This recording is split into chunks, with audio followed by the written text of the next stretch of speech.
Tem gente que faz dissertação e confunde a ideia de ter que resolver o problema com dar uma solução otimista para o problema. A pessoa confunde isso. Resolver o problema é uma coisa, dar uma solução otimista para o problema é outra coisa completamente diferente. E essa solução otimista é o que eu chamo de síndrome do foram felizes para sempre. Imaginemos alguém fazendo um texto sobre política brasileira ou corrupção na política brasileira.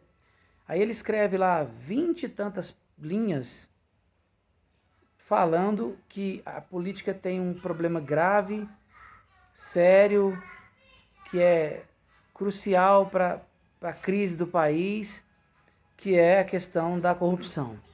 São 20 linhas falando sobre isso. Introduz e desenvolve, aí na hora de concluir, a pessoa é tomada por uma síndrome, algo acontece no coração dela e ela se converte e diz que tudo tem solução, se acontecer isso, aquilo outro. Ela dá uma solução para o problema da vida real e não para o problema textual. Quando se fala em solução para o problema, é o problema textual. Todo texto nasce a partir de um problema. O que é esse problema? É uma pergunta de pesquisa. A pergunta que eu quero responder. Então eu tenho tema, tenho problema. Com essa resposta a esse problema, eu tenho que alcançar objetivos. Eu proponho para a escrita objetivos a serem alcançados. E esses objetivos são alcançados na expansão. Ao expandir, eu expando o quê? Eu expando o tema. Então eu tenho tema, problema, objetivos, ideias centrais. Nessas ideias centrais é que vem a argumentação e a dilaceração da tese.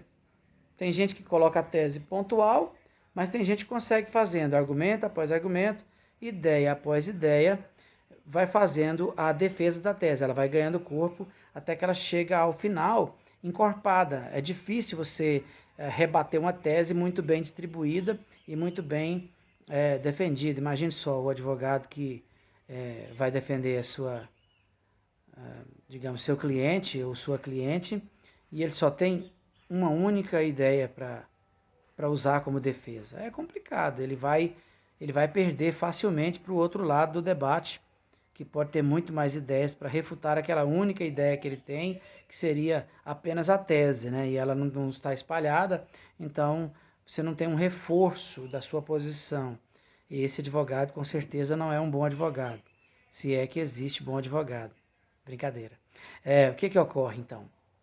Ocorre então que eu tenho uma dissertação que vai ficando cada vez mais coerente e coesa, porque eu apresentei, depois eu expandi. Eu vou buscar responder algo que vai sendo respondido passo a passo, assim que cada ideia vai fluindo e cada argumento vai sendo expandido, até que eu chegue na conclusão, que é quando eu arremato tudo aquilo. Sem esquecer que eu não posso estar o texto todo torcendo para o Corinthians e passando ao final a torcer para o Palmeiras. Não dá, eles são rivais mortais até, né? Não dá para eu torcer para o Flamengo o filme inteiro e no final do filme eu torcer para o Vasco, né? Essa redação é assim. Eu faço a redação, digamos, torcendo só para um time, ou para o Vasco ou para o Flamengo. No final eu não posso virar a casaca. Nesse caso, a posição ela é pré-definida lá no planejamento. Então, uma das coisas mais importantes que a gente tem ao produzir uma dissertação é a pesquisa, que é o primeiro passo, sobre o tema. Falar sobre aquilo que não sabe não dá. Você faz um texto muito medíocre e só existe texto escrito, argumentativo, dissertativo, para ser profundo, para ser mais profundo pelo menos do que o senso comum seria.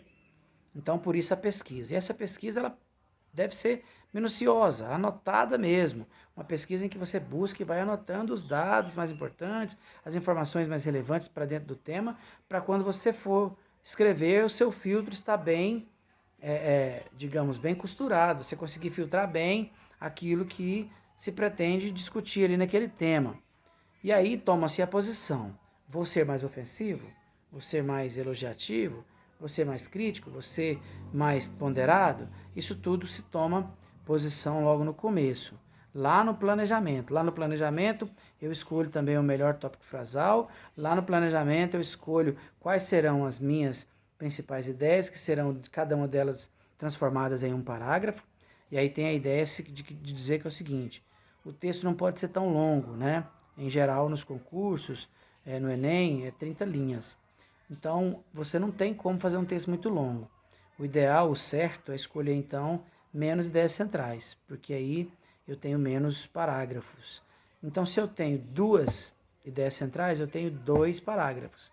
Na verdade, então, eu vou ter 4 parágrafos do texto, porque eu tenho a introdução, as 2 ideias que serão desenvolvidas e a conclusão. Terei 4 parágrafos. Se eu pensar em 30, né, 30 linhas, 4 parágrafos para 30 linhas, eu tenho aí uma quantidade razoável de linhas para distribuir entre os parágrafos.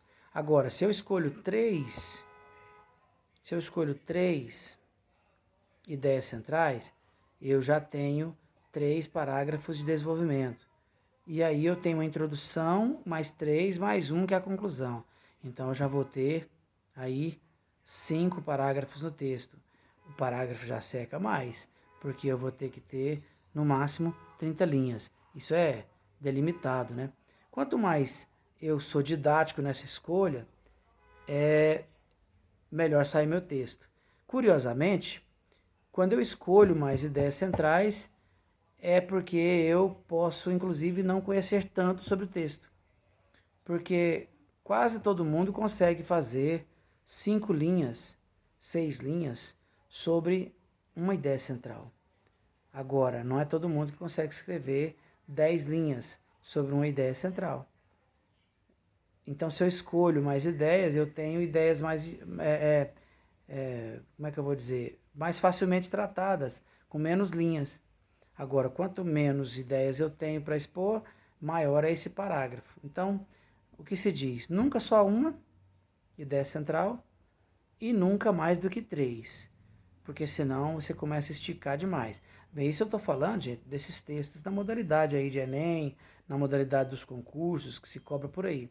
Se é uma escrita solta, uma escrita livre, que ninguém está te cobrando isso, você que se vire com a quantidade de argumentos que você terá, quantos parágrafos você fará, como é que a sua tese vai ser desenvolvida no decorrer do texto, aí cada um tem seu objetivo, aí é tranquilo, aí é inclusive muito bom, né? Você poder falar solto sobre o que você quiser falar.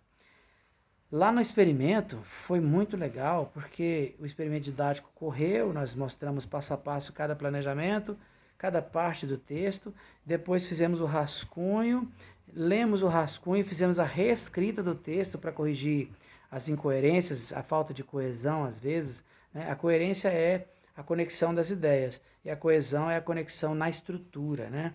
Todo texto precisa ter estrutura ligada e ideias ligadas uma na outra, né?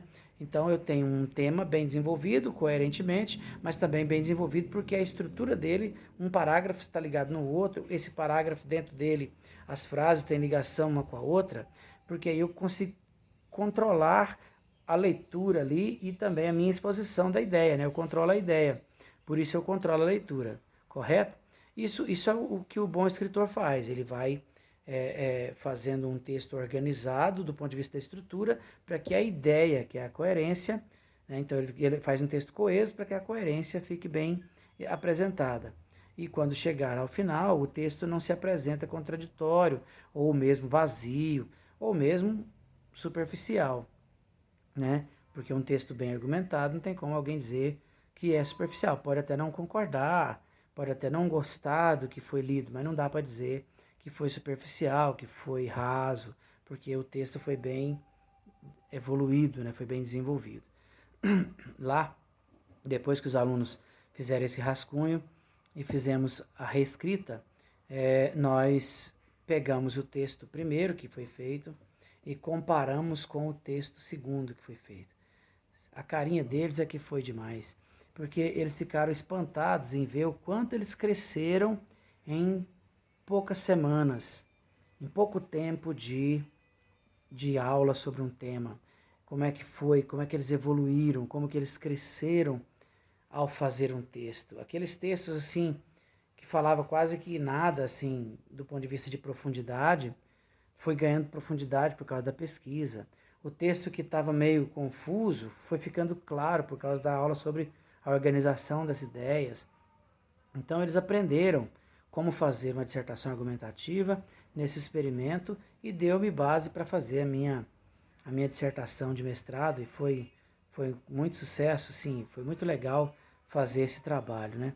Eu tenho uma gratidão muito grande pelo professor, que foi participante, também por essa turma, à época, isso lá em 2008, né? Já faz uns dias, já fazem alguns dias aí. Mas a dissertação, então, ela precisa ter uma delimitação de que lado que eu vou estar. Eu vou definir estar de um lado, eu vou até o fim desse lado. Eu não mudo de repente para ser otimista se a minha visão é pessimista. Eu não dou solução para aquilo que eu disse o tempo todo que não há solução. Se eu apresento um quadro caótico, eu não posso organizar o caos ao final. Eu tenho que manter o caos. O seu problema de pesquisa não é o problema da vida real. Porque imagine só, eu sou doutor em letras e linguística, mestre em educação. Então eu resolvo escrever um texto aqui para resolver o problema da educação. Aí eu mando lá para o ministro da Educação e resolvo o problema da educação. Aí um médico que tem um conhecimento razoável, como eu tenho da educação, o médico tem da saúde, escreve para o ministro da Saúde, resolve o problema da saúde. Se fosse assim seria fácil, né? Mas isso não é verdade, porque a gente resolve no texto o problema do texto, ou seja, a pergunta que eu fiz para mim mesmo, para eu buscar a resposta sobre ela. Então eu me pergunto, né? Por que há na escola uma exposição clara, uma expressão clara do racismo? Se eu faço uma pergunta dessa, eu vou buscar responder essa pergunta lá no texto. E eu estou, então, dando uma solução, dando uma resposta para o problema. Não é o problema do racismo na sociedade. Não. É o problema que eu estipulei, a pergunta que eu fiz a mim. Respondendo essa pergunta, eu estou resolvendo o problema. Entende isso?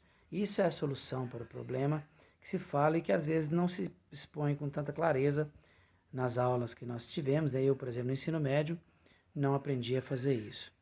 Para facilitar a vida de vocês, eu trouxe alguns textos como exemplo, né? Eu coloquei um texto, eu coloquei um artigo, né, científico que eu escrevi e publiquei numa revista, tá lá no material de vocês. Coloquei também uma parte teórica de um texto da